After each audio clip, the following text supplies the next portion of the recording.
Je suis maître Grégoire Hervé, avocat au barreau de Paris, associé fondateur du cabinet Exilae Avocats.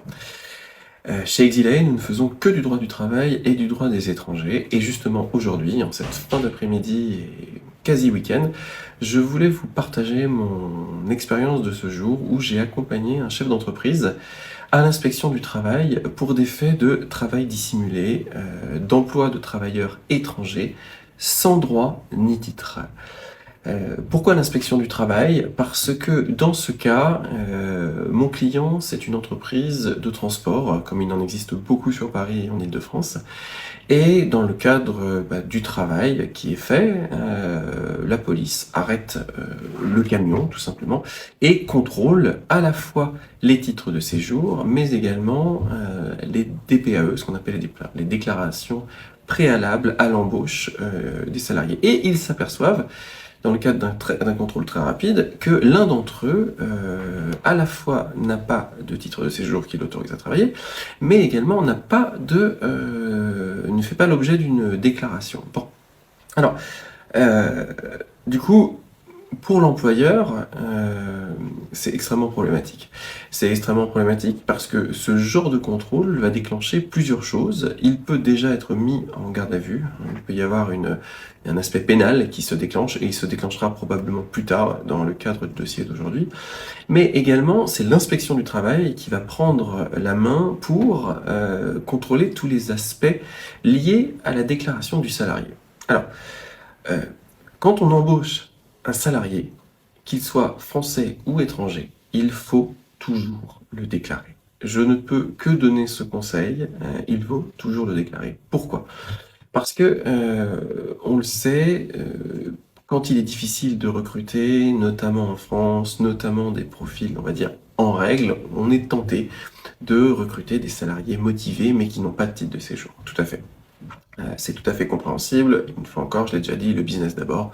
Le business doit tourner.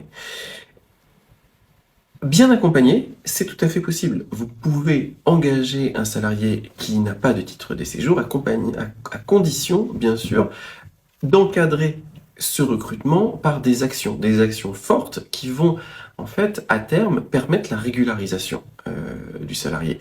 Par exemple, nous, on a de nombreux clients qui nous demandent de les accompagner pour l'embauche de salariés qui n'ont pas de titre de séjour, mais en vue de les aider, c'est-à-dire en vue d'ici quelques semaines, d'ici quelques mois, de rapidement déposer un dossier de régularisation sur le fondement du travail.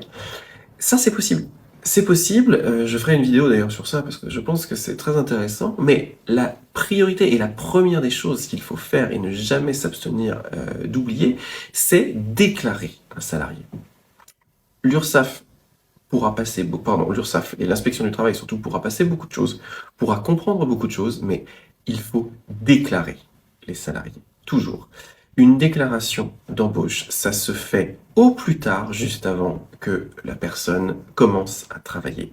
Donc, si c'est comme mon client, par exemple, la personne avait commencé la veille, elle commence à 9h. Si vous dites à votre comptable, il me faut faire cette DPAE à 8h59, c'est OK.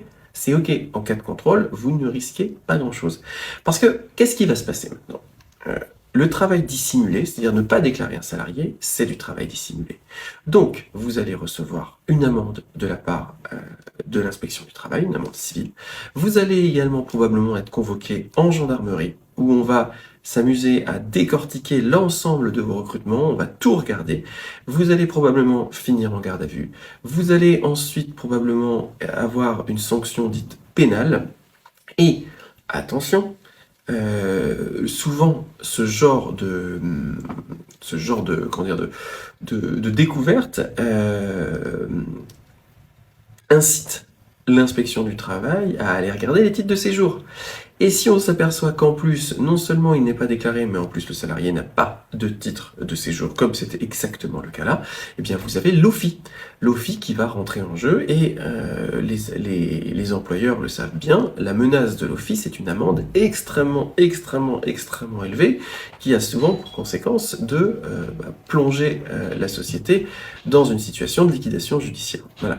Donc, l'avocat que je suis ne peut que vous recommander de toujours déclarer votre salarié. Toujours, qu'il ait des papiers ou qu'il n'en ait pas. Nous les avocats, on sera toujours là pour encadrer ce recrutement, pour encadrer sa venue et limiter au maximum les risques en cas de contrôle ensuite sur les papiers. Très rapidement, on vous accompagnera pour régulariser la personne, mais vous devez le déclarer. Voilà. Il me reste plus qu'à vous souhaiter un excellent week-end. Merci à tous pour vos